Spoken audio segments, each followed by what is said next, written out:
84세 어르신이 올해 첫 초등학교 졸업 검정고시 최고령 합격자가 됐습니다. 어르신은 다시 공부를 시작한 지 70년 만에 검정고시에 합격했습니다. 건강이 허락하는 한 전문대라도 가보고 싶다는 김금자 할머니를 사건 현장에서 만나봅니다. 올해 첫 초등학교 졸업 검정고시의 최고령 합격자 김금자 할머니가 오늘의 주인공입니다. 대단하십니다. 네, 84세 김금자 할머니. 그럼 언제 학업의 기회를 놓쳤을까요? 보면 올해가 한국전쟁 70주년이에요. 그때입니다. 한국전쟁이 나서 피난을 가면서 학교를 가지 못하게 된 거예요. 네. 그로부터 70여 년이 흘러버린 겁니다. 하지만 이제라도 공부를 할 것인가 도전을 했습니다. 사실은 뭐 되겠나? 공부를 시작하고 한 6개월 정도 돼서 시험을 딱 봤는데 바로 덜컥 붙으셨어요. 학업운이 좋으셨던 것 같아요. 그런데 이제 처음에 코로나19 때문에 여러 가지 방역 때문에 고충이 있었죠.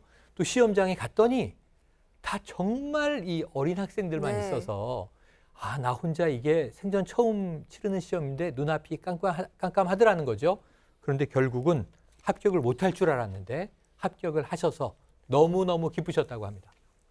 이 결심부터 이렇게 합격증을 따내기까지 결코 쉽지 않았을 것 같은데요, 양지민 변호사님. 그렇습니다. 근데 이 할머니께서 사실 집에 가만히 계시다 보니까 좀 우울해지셨다라고 해요. 그래서 내가 좀 학교를 다녀볼까라는 생각을 해서 114에 전화를 해서 주변에 이제 중학교를 물어봤다라고 합니다. 근데 거기서 초등학교를 졸업을 해야 중학교를 갈 수 있다라는 걸 알려주신 거예요. 그래서 초등학교를 먼저 졸업을 하려고 보니까 이 양원 주부학교라는 곳을 알려주셨대요. 그래서 거기를 이제 연락을 해서 다니셨는데 처음에는 내가 이렇게 나이 많은데 이걸 배워서 뭐하나, 다녀서 뭐하나, 그만둘까라는 생각도 하셨대요. 근데 다니면서 생각을 하시다 보니까 이제 꿈이 점점 커지신 거예요. 내가 더 학교만 다닐 게 아니라 검정고시 이제 자격까지 따야 되겠다라는 생각도 하게 되셨고, 그걸 선생님한테 말씀드리니까 문제집도 주셔가지고 풀어보셨다라고 해요. 그리고 학교를 안 다녔으면, 그 양원 주부학교라는 곳을 안 다녔으면 이렇게 검정고시를 치를 생각도 아예 못했을 텐데 그 학교를 들어가서 다니다 보니까 이런 배움의 기회가 생긴 것 같다라고 하시면서 실제로 더 나이 많으신 분도 계셨는데 그분을 보면서 나는 더 어린데 공부해야지라는 생각을 하셨다고 합니다. 네. 어린 시절에 전쟁을 겪으면서 공부할 기회를 놓치셨던 김금자 할머니인데요. 평생 가슴속에 배움에 대한 한이 있으셨다고 합니다. 할머님의 얘기 직접 들어보겠습니다. 여자라고 농촌에서 아무도 안 가르치잖아요. 그리고 외정되고 파리로 해방돼갖고 공부 못한 사람 학교를 다 한꺼번에 다 가르쳤어요. 근데 2년 좀 다니다 보니까 6.25 나서 그냥 공부 접은 거죠. 6.25 나고 사는데 집이 폭격을 당해서 부모가 다 돌아가셨어요. 그래가지고 공부고 뭐고 때는 먹고 살기 힘들고 그래 무슨 공부를 생각을 할 여유가 없죠. 네, 김금자 할머니의 삶을 딱 이 말이 대변을 하네. 먹고 살기 힘들어서 그렇기 때문에 얼마나 학교에 가고 싶으셨을까. 그래서 이번에 이 검정고시 합격이 더 남다른 감회가 될 것 같습니다.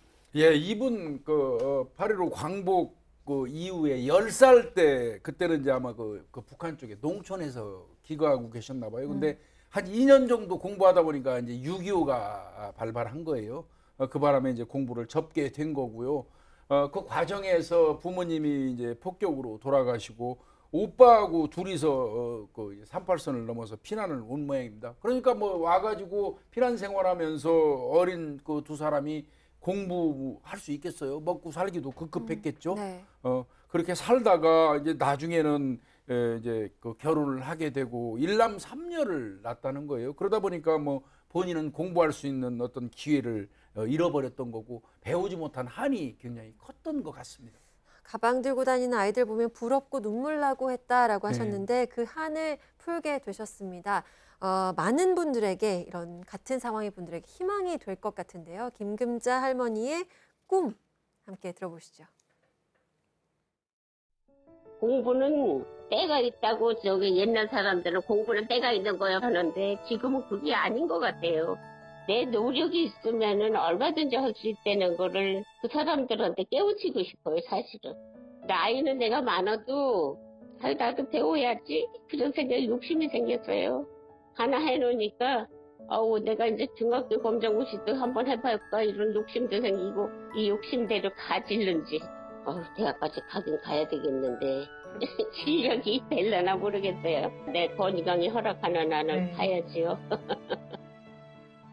근데 할머님의 목소리를 들으니까 네, 이게 아유. 긍정적인 힘찬 에너지가 느껴져요. 네. 이게 다 공부의 힘일까요? 공부를 하기 시작한 이후로 세상이 다시 보이는 것 같다. 아, 이게 진짜 공부 힘 아닐까요? 저도 다시 시작해보고 싶습니다. 자, 공부하기 싫다라고 부모님한테 투정 부렸던 학생들, 선생님께 투정 부렸던 학생들 오늘 반성하시기 바랍니다. 우리도 반성해야겠습니다. 네, 함께해 주신 네 분 고맙습니다.